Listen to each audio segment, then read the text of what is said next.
On en revient au rôle que l'Union européenne doit jouer et ne joue pas aujourd'hui. Où est Charles Michel aujourd'hui ?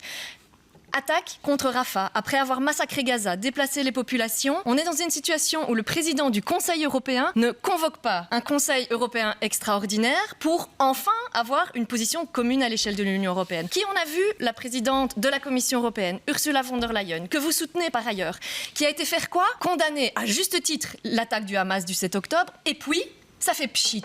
Toujours pas de positionnement clair par rapport à un cessez-le-feu immédiat. C'est un deux poids, deux mesures, c'est ce que vous dites ? C'est un total deux poids, deux mesures. On voit qu'il y a effectivement directement eu des positions très claires, et à juste titre, vis-à-vis de la Russie, des sanctions, embargo, tout ce qu'on veut. Et quand il s'agit d'Israël, je nuance, le gouvernement Netanyahou attaqué la Palestine, les Palestiniens et massacrer le peuple palestinien. C'est ce qui est en cours aujourd'hui. Et donc, où sont les sanctions ? Où est l'embargo sur les armes ?